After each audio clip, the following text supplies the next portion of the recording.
In this lecture, we're going to discuss an extension of eigendecomposition that we discussed in the previous lecture, and now it's going to focus on something called generalized eigendecomposition. So I hope you watched the previous lecture before watching this one, but just as a quick review to make sure this is fresh in your mind. The idea of an eigenvector is that an eigenvector is a special vector that's associated with a particular matrix. And the eigenvector is such that when you multiply the vector by the matrix, the resulting product vector points in the same direction as the original vector. It just gets scaled, so it can get a bit longer or a bit shorter, or sometimes it points in the other direction, which we'll see in MATLAB in a little bit. So this will be an eigenvector because the matrix times the vector is the same thing as the original vector but scaled. This is not an eigenvector because this vector, when A multiplies, this matrix A multiplies this vector, it points off in some other direction. So this is a different way of looking at the eigenvalue equation. So in the previous lecture I showed you something that looks like this. So this is now S instead of A, but that doesn't matter.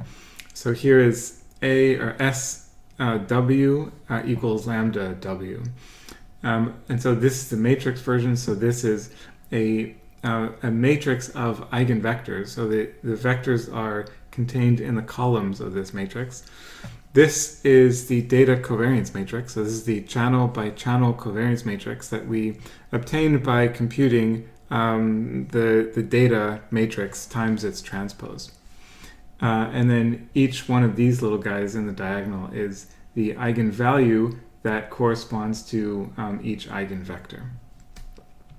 Okay, so this is just a slightly different way of visualizing this equation. So I showed the proof in the previous lecture of why a rectangular matrix times its own transpose is always going to be a symmetric matrix. So that's why covariance matrices are always symmetric matrices. And we discussed that eigendecomposition of symmetric matrices have a couple of interesting properties. So all the eigenvectors are orthogonal. They're all pairwise orthogonal. They're all uncorrelated with each other, or the correlation between any pair of eigenvectors is zero. And well, that was the key point from this slide. And then I said at the end of the previous lecture that the principal components analysis is often suboptimal in neuroscience. So now I want to say a few things about why principal components analysis is often suboptimal for neuroscience data. That does not mean that you should abandon principal components analysis or never apply PCA or think that PCA is a terrible method. It's just that there are situations with brain data, in particular like meso to macroscopic scale brain data like LFP and EEG, where principal components analysis is not necessarily going to give you the best solution. So this we saw in the previous lecture, and here I want to illustrate that the PCA has forced orthogonal eigenvectors, but the brain is not orthogonal. So, well, this is a bit of a strong statement. I'm sure there are things, you can probably find things in the brain that are orthogonal, but certainly at the level of LFP or EEG and MEG, there aren't many things in the brain that we measure at that scale that are truly orthogonal. They might be independent, like this. They might be distinct processes, but they're not necessarily orthogonal. So this orthogonality constraint is very limiting and would provide suboptimal results.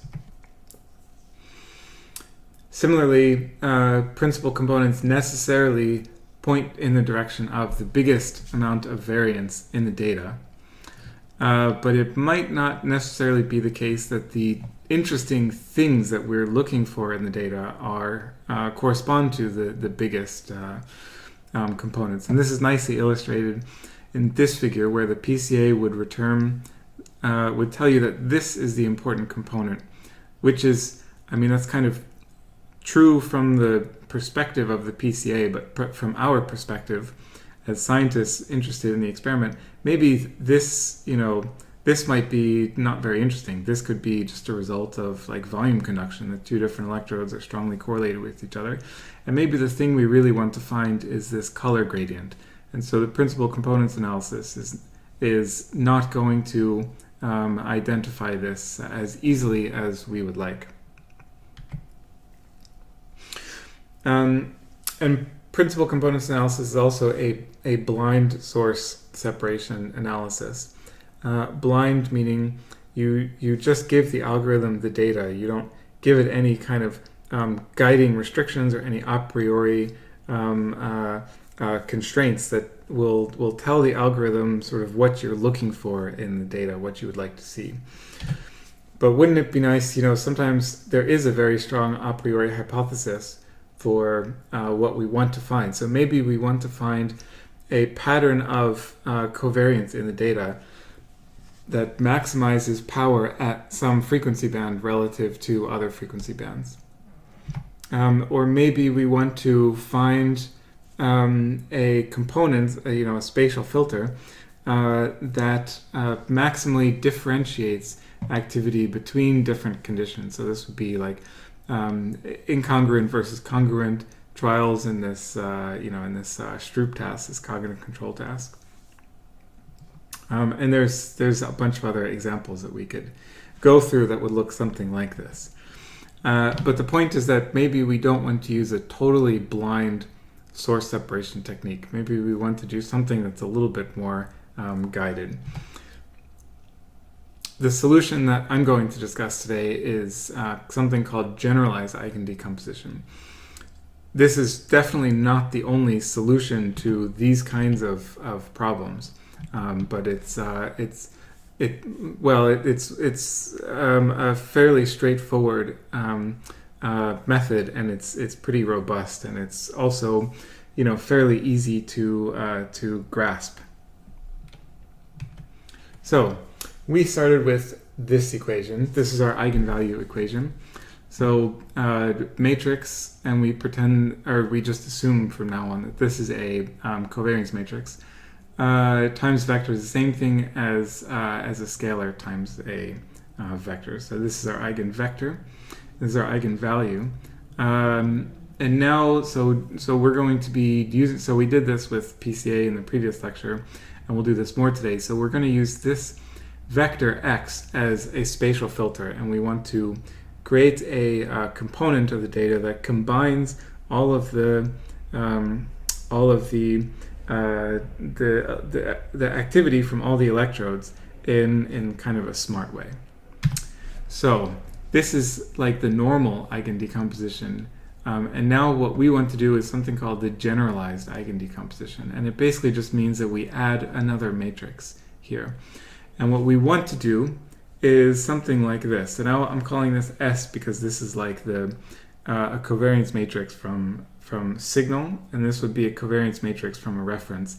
And now you see we have the inverse here. So really what we're doing is kind of combining these two matrices into a single matrix. And so to understand what we're doing here, you have to remember from the lecture, from a few lectures ago where I discussed the matrix inverse, that you technically, so you can't divide by a matrix, but you can multiply by something called the matrix inverse, which is conceptually similar to a scalar inverse, which would be, so 3 to the minus 1 is the same thing as dividing by 3. So we can't divide by r, but we can multiply by r inverse, and you can think of r inverse as being like dividing by r. So that means that this is a signal covariance matrix and this is a noise covariance matrix. What we're going to do is have this one matrix be like a signal to noise. So it's like we want to find, not it's like, but it is, we want to find a vector that points in the direction of the maximum variance in this matrix, which is like a signal to noise ratio matrix. And now the key part is how we define these two matrices, and that is going to allow us to use eigendecomposition to as a components analysis that's a lot better than PCA. So here's now the updated picture. So this is what we had before, and now we add this our inverse matrix. And this is just a covariance matrix, just like this, but it comes from a different, well, we'll see. It could come from a different time period or a different experiment condition or a different frequency band. It looks different because this is actually the inverse of this matrix. And now what you have to see is that we're still computing this eigenvalue equation, or solving this eigenvalue equation, but now this is acting as a single matrix. And the interesting thing is that although these are both symmetric matrices, their multiplication is generally not symmetric. So this is an eigendecomposition with a non-symmetric matrix. And that is interesting because it means that the eigenvectors are not forced to be orthogonal. So we can have different eigenvectors, so different columns in this eigenvector matrix, that are different from each other, they're independent from each other, but they're not orthogonal. So this relaxes the constraint of orthogonality, which is one of the main, or maybe the main disadvantage of principal components analysis. All right, so let's have a look at some of this. Here I have these two 2x2 matrices, and of course we start with two-dimensional matrices so we can plot them. You can run this cell, and basically the point to see here is that this vector is an eigenvector of this matrix B inverse times A. It's not an eigenvector of B, and it's not an eigenvector of A. You can tell that it's not an eigenvector because they point off in different directions. So it's only an eigenvector of this matrix, B inverse A. Now, it turns out, so you can see MATLAB is giving us a warning message here. So it doesn't like inverting these matrices. So it turns out that inverting matrices is, first of all, not always possible, and sometimes inverting a matrix can be very difficult. So there can be a lot of numerical instabilities and other computing issues that are involved when trying to invert a matrix, particularly a large matrix. So in fact, we want to try to avoid directly inverting a matrix whenever possible. So I write it like this for kind of conceptual clarification. But in fact, the way you would really want to write it is with two inputs into the Eigen equation, so matrix A and B, and this is the same thing as this. And there's a couple ways that we can see that it's the same thing. First of all, I'm going to run this cell again, and now instead of running this line, well, it actually will run this line, but it'll overwrite the variables with this line, so that's okay. And you can keep watching this plot, and on your own you can keep, going back and forth between these two lines, and you'll see that nothing in this figure changes when I run it again. And that's because for this simple example with these very small, very nice, easy to work with matrices, these two equations return exactly the same thing. But when you get to the point of having, like a 64-channel data set, you can try doing this again, and you will see that these are not the same. These will not give you the same results because computers are going to have a hard time, MATLAB will have a hard time computing the real inverse of this matrix, even if it is theoretically invertible. Okay. Now I would like to do one thing just to make sure that, just to help explain a few things a bit more. So now I'm just changing the variable names so we can differentiate them. So we can look at the eigenvalues, and we can see that the eigenvalues are the same regardless of how we do this. But now when we look at the eigenvectors, it looks like they are different. they appear to be different. The numbers are sort of technically different, but you already saw here that there wasn't really, or there wasn't a difference. The main thing, the reason why they seem to be different is that in this equation with one input, the MATLAB Eigen function is normalizing the vectors to be unit length. And the Eigen function with two inputs, MATLAB does not return the vectors to have unit length, so they can be a little bit longer or a little bit shorter. I don't actually know why MATLAB does that, but I assume there's some kind of reason. So we can show this right now. So we want to know how to compute the length. Let's see, and also remember that the Eigen vectors are always in the columns, not in the rows. So this is not the first Eigen vector of this matrix. It's this going down here and then going down here. And we can also see from the eigenvalues matrix that it's the second column that's actually the largest. So this is, even though it's in the second position, this is the first eigenvalue or eigenvector. It's the most important eigenvector because it's associated with the largest eigenvalue. Now, oh yeah, I wanted to compute the length of this thing. So we can do, so what we want to do is compute the dot product of this vector with itself. So if you remember, the dot product is, we want to sum,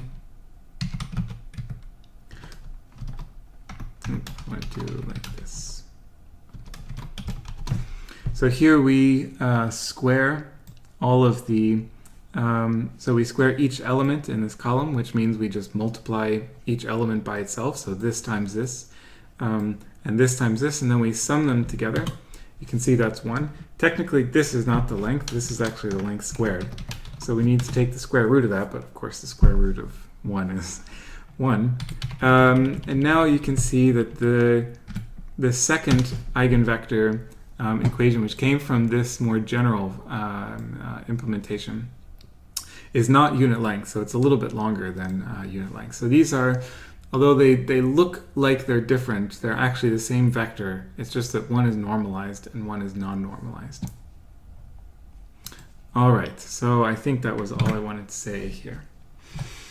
So that's a little bit about what the generalized eigendecomposition looks like, and a little bit about how it works in MATLAB. So the idea is that we are going to use generalized eigendecomposition as a tool, as a mechanism for defining a spatial filter to obtain components from the data rather than looking at the individual electrodes. So the question is, why would we want to do this? Why should we apply spatial filters to the data? There are several reasons. This is probably a non-exhaustive list. One reason is you can boost the signal-to-noise ratio of the data by taking weighted combinations of electrodes. So rather than just picking a single electrode or maybe averaging together 2 or 3 electrodes, you can take the weighted combination of all the electrodes, and that weighting is defined by, by something smart, something that we specify. So this condition versus this condition, or this frequency versus these frequencies, and so on. It's a data reduction tool, so it allows us to analyze a small number of components instead of a large number of electrodes. I'll show you an example of this in a little bit. It helps us account for individual differences in anatomy and in functional distribution. So this would be, for example, if you're looking at posterior alpha, and imagine that alpha is has a spatial peak, so alpha is maximal at like POZ for me, and maybe PO1 for you, and PO2 for someone else. These might be, differences that are just there, because cortical anatomy is a little bit different, because maybe you put the cap on a little bit differently for different people, so the peak electrode might be a little bit different for different people. So, but by using a spatial filter that allows us to basically incorporate these individual differences, because we're not looking for individual electrodes, or we're not analyzing individual electrodes, we're analyzing weighted combinations across all electrodes.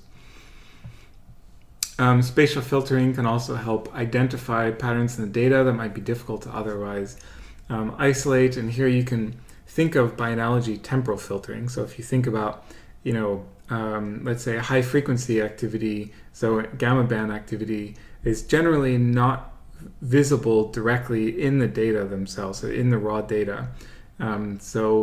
Using some kind of filter might help you identify potentially interesting and theoretically meaningful but small features of the data. So if you do or have a goal of doing some kind of decoding analysis or other machine learning analyses, these kinds of analyses are often based on spatial filtering techniques.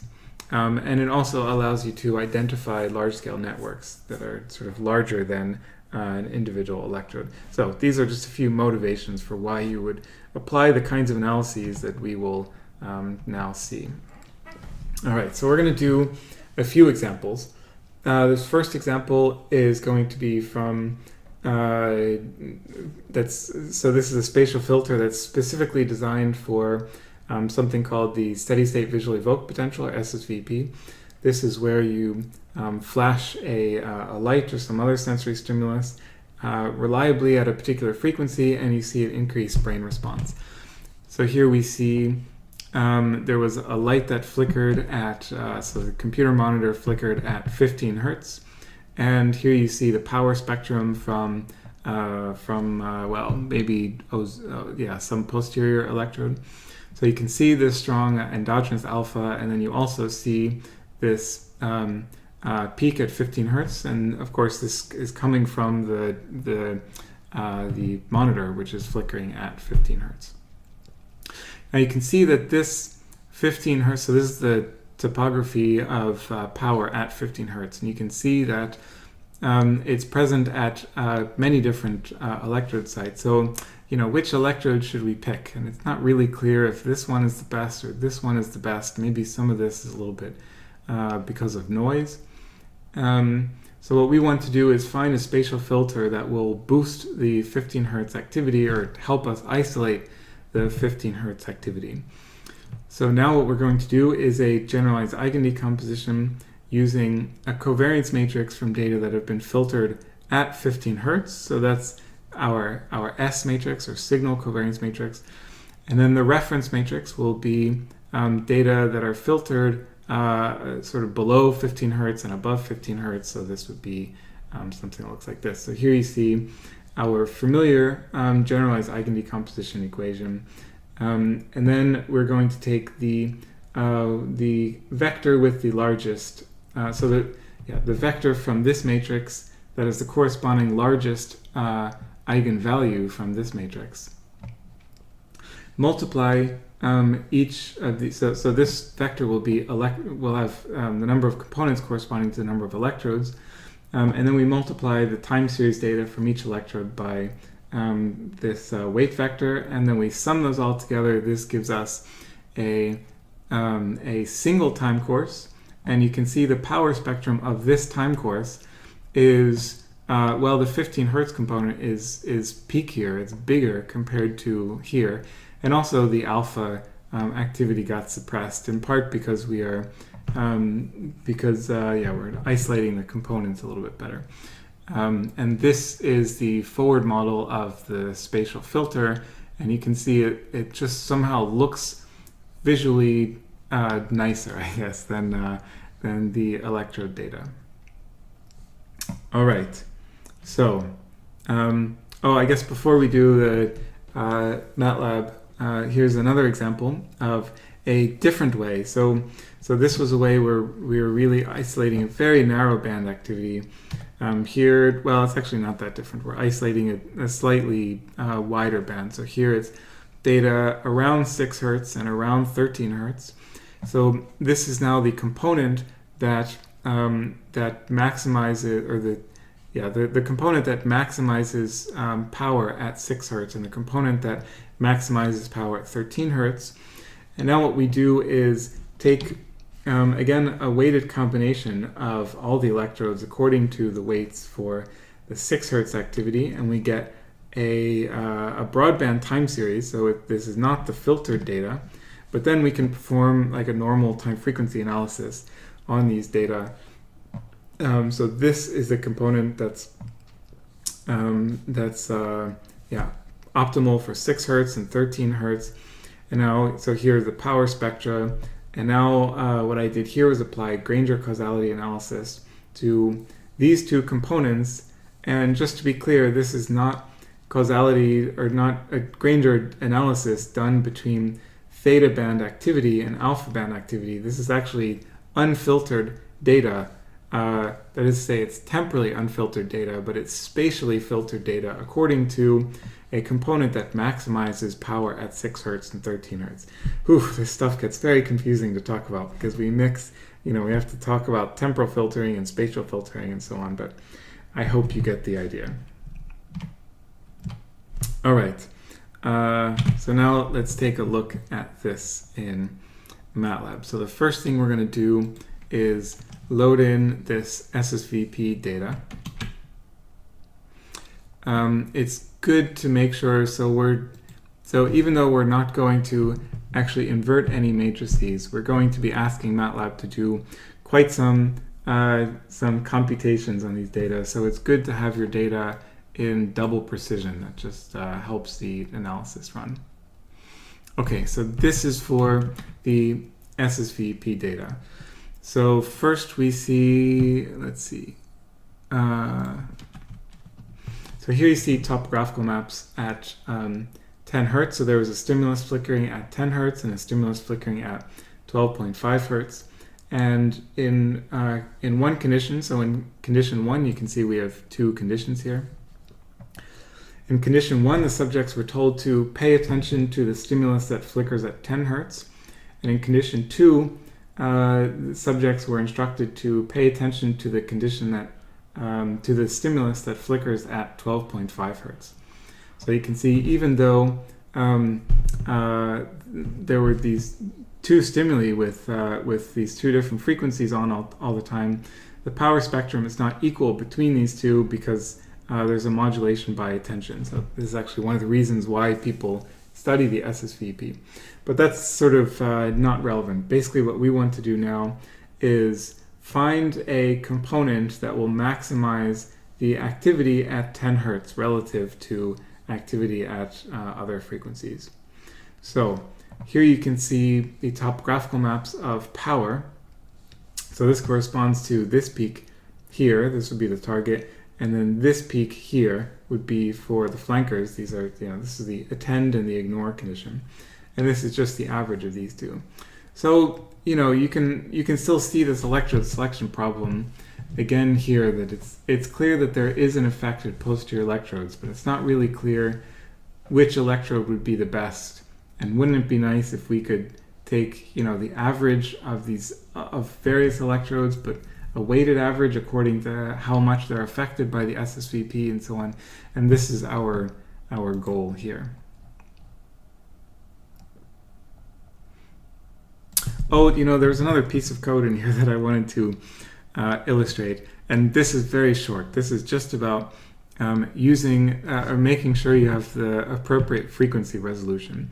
We don't typically think about the necessary frequency resolution for most of our analyses because it's generally not something that we need to worry about. But for SSVP, we're looking for a very narrow peak in the data, and so we really need to find to make sure the frequency resolution is right. So here is the power spectrum from some electrode. I guess it's from OZ. Using so this is the Fourier transform using a frequency resolution of 1/4 Hertz versus 1 Hertz. Now with a 1/4 Hertz, we actually have a frequency at exactly 12.5, which is the stimulation frequency. But with the frequency resolution of 1 Hertz, we miss 12.5. We don't get 12.5 exactly. And that means that this peak, because it's so narrowband, is just totally missing from the data. So this is really suboptimal. So particularly for these kinds of experiment designs, SFVP, you really need to pay careful attention to the frequency resolution. Okay, sorry, that was a tangent in there. So here's the important thing. Here's where we do the generalized eigendecomposition. And now you can see the power spectrum of this component. And what I would like to do is go back and forth between these two figures. And you can see, if you look here, so I mean, it's obvious that the SSVP is pretty strong in the electrode data. But it appears to be a bit stronger relative to the background fluctuations, the background activity, with these components compared to with the electrode data. But more importantly, you can also see that the topographical maps look a bit nicer, and now we actually don't have to worry about electrode selection, because these time courses, or these power spectra, are not coming from a single electrode. They come from all of the electrodes, the weighted average of all the electrodes, and that weighting is defined by the Eigen Vector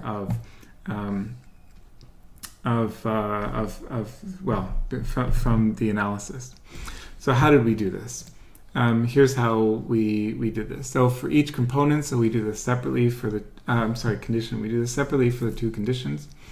Here we filter the data using a simple convolution-based filter, which filters the time series data given a sampling rate and the frequency that you want. And this is the width of the full width at half maximum of the filter. So you can see it's an extremely narrow filter. In fact, you wouldn't typically want to use a filter that's so incredibly narrow. It works well here because the SSVP component is so frequency specific. Okay, here is where we subtract the mean. If you remember from the previous lecture, I said that subtracting the mean is extremely important for covariance matrix. It really needs to be done. So that's the point of this thing. And now here's where we compute the covariance matrix. This is the same procedure, compute a covariance matrix, but now this is for the broadband data. You can see that there's no temporal filtering being applied. So we're comparing, or not comparing, but we're going to define a set of eigenvectors that maximally differentiates the power at this frequency relative to all the other frequencies across the entire spectrum.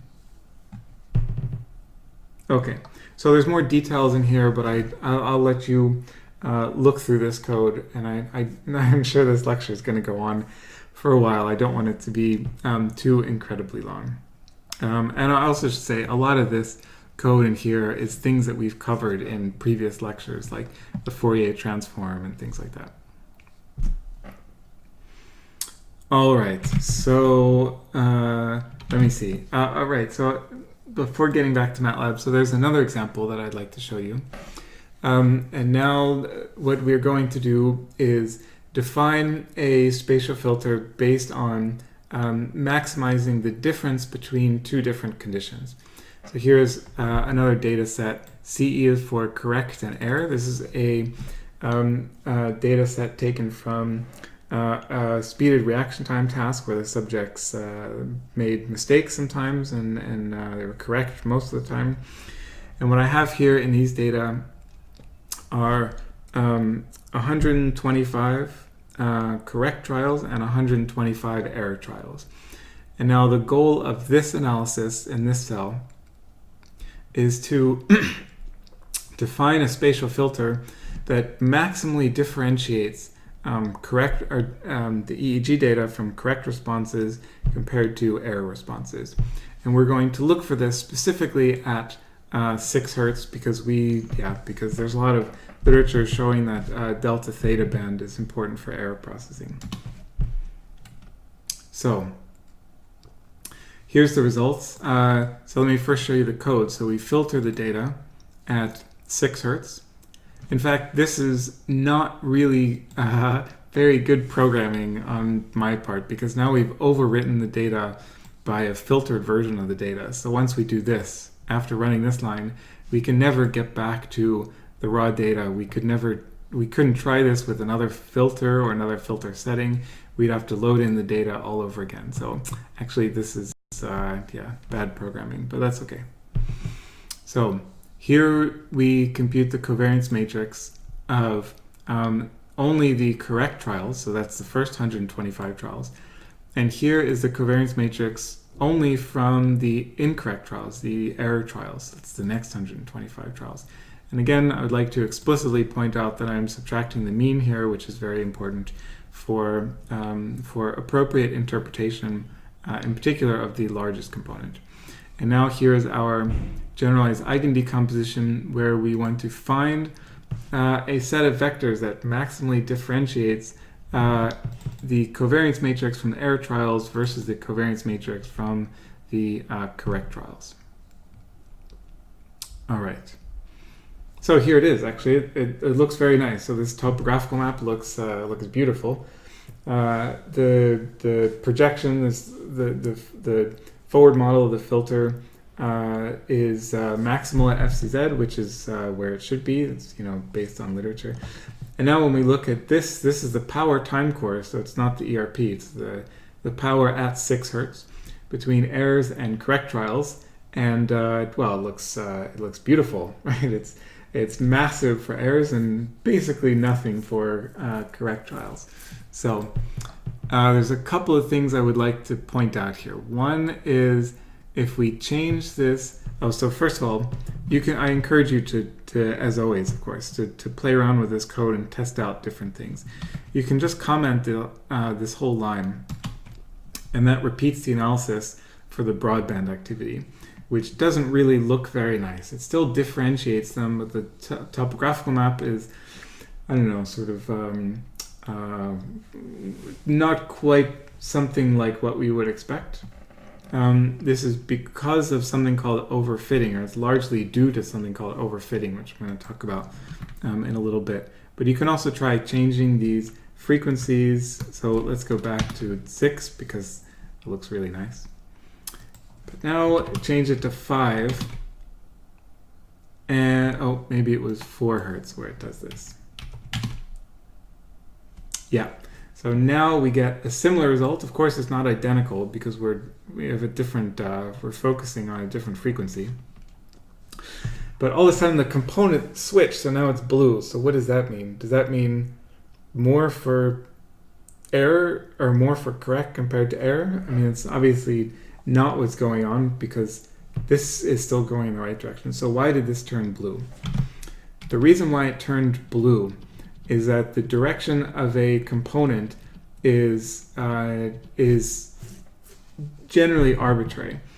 So if you imagine that there is this infinitely long line here, so like a subspace, a one-dimensional subspace here that goes all the way down here and all the way up here, we don't really, so with the Eigen Vector, we don't care about how long it is. In fact, you saw that MATLAB, well, if you input a single matrix into the Eigen function, MATLAB will normalize the vector to unit length. So we don't actually care about how long that line is. We just care about identifying this line as opposed to, this line or something. So what can happen is that the Eigen value might be negative, which would mean you still find this vector, you're still finding this line, but it points off in the other direction. And that is why this thing ends up being negative. That's not a problem per se. It might be a little weird to interpret. So what some people do, or what you can do is go through this map and find the electrode that has the largest absolute value from the component. So that would be this electrode, and then force the sign of the map such that this is positive. So in this case, you would flip the sign. This would become red. This would be a little bit bluish, and this stuff would stay green.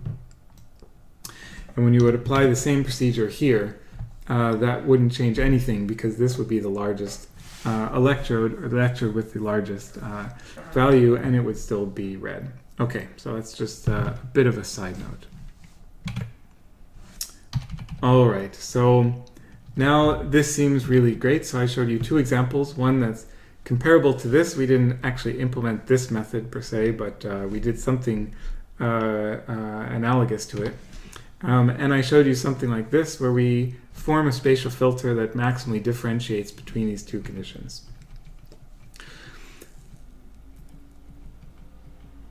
And now I would like to tell you that you need to be very careful when you're doing these kinds of analyses if you are going to be implementing these kinds of spatial filters.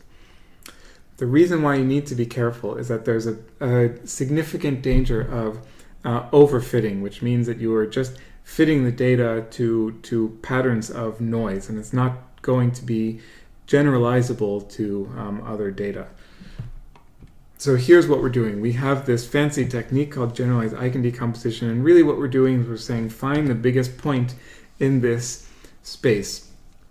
And what we give to MATLAB is not a 1D vector like this. We actually give it this 64-dimensional space for 64 electrodes, and we tell MATLAB to find the biggest point here. And so if you're picking the maximum from random data, of course you're going to get the maximum because it's random data.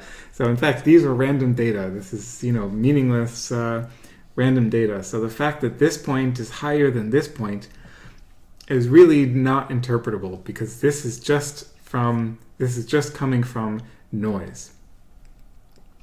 And this is what we were doing in both these examples that I showed. So in the first example, it was find a spatial filter that maximizes the difference between one frequency and all the other frequencies. And in the second example, it was maximize the difference between error trials and correct trials. And so there is a risk of overfitting. That doesn't mean of course, it doesn't mean you can't apply these kinds of analyses. But it's something that you have to think carefully about. So there are two ways to do this appropriately. Actually, three. I was going to write a third sentence in here, but I forgot. So one is to compare the filter against a null distribution, where, for example, you would shuffle all the trials and then compute the spatial filter again.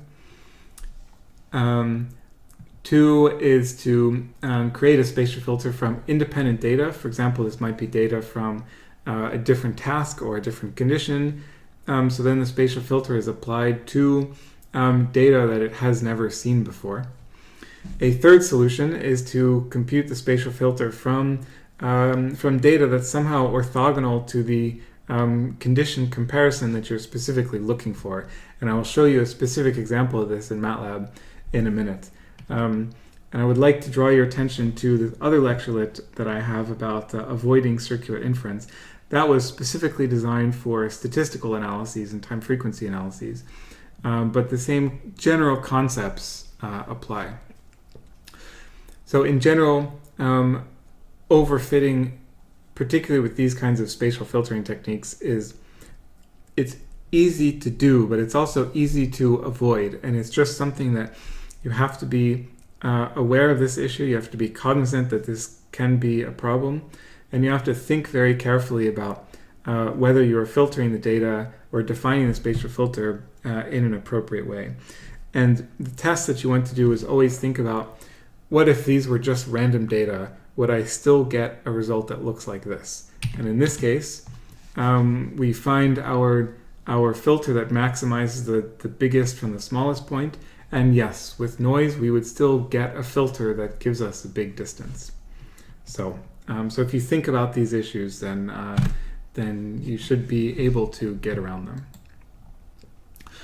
So that's what we do here. So now what I'm going to do here is define the filter differently. So now we are not defining the filter based on maximizing the difference between error and correct trials.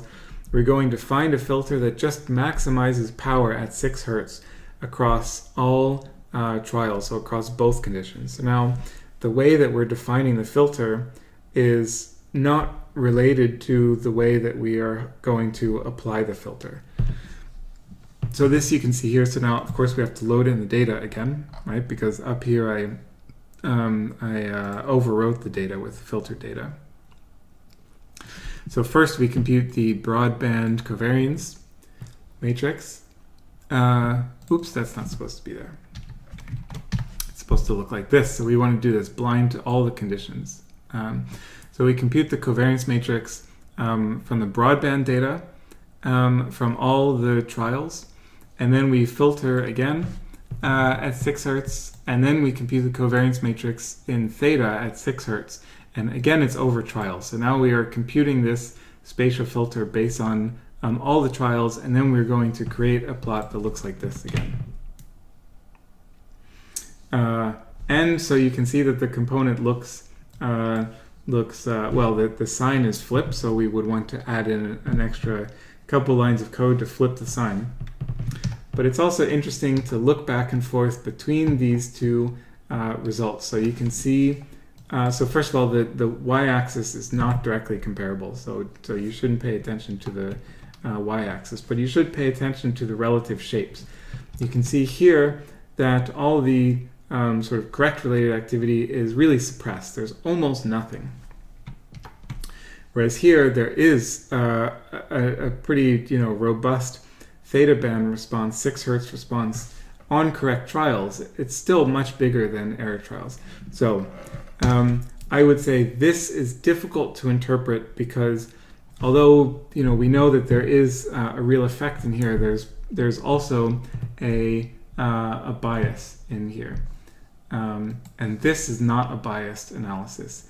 Well, it's biased towards 6 Hertz, so this is a filter that maximizes power at 6 Hertz, but it's unbiased with respect to how the filter was created to compare these two conditions. So I also wanted to go back up here and do something else. So let's make this like 160 Hertz. Now we're going to look for 160 Hertz activity. We really don't expect any meaningful signal in EEG at 160 Hertz. It's theoretically possible to measure real activity at 160 Hertz, but the power is going to be so low, the signal to noise is going to be so low. Okay, fine, let's just call it impossible to measure. We say that we don't trust anything in EEG at 160 Hertz. But now you can still see that it found a matrix. So this is a very large scale. We can set this down to, I don't know, let's try 10,000. Yeah, that's good. Maybe I'll even do it 5,000. So you can still see that the power for errors is higher than the power for correct responses. Although there's no meaningful time course, right? There should be some kind of a peak like this. This is really actually just an edge artifact, I think. Here and here, an edge artifact from filtering. And this just looks like noise, maybe some high frequency broadband noise from facial EMG. But we still got the result that we were looking for here, which is the difference between error and correct. So this is a good example of overfitting noise.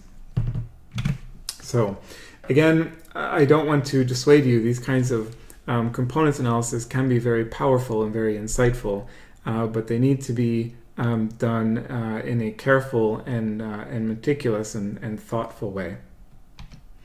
Right, so I wanted to close by just giving you a couple of references in case you're interested in reading more about this approach in general of using generalized eigendecomposition as a spatial filter. This approach is not widely used in cognitive electrophysiology for some reason, but it's very widely used in brain-computer interfaces in BCI literature. There must be many dozens of papers about using this kind of technique for spatial filtering. So I'm only highlighting 4 here that I happen to have read and think are good and sort of approachable. But there are many more. In fact, you can look through the references of these papers, and you'll see links to many other papers that propose and implement these kinds of techniques. Anyway, that's it. I hope you found this lecture useful.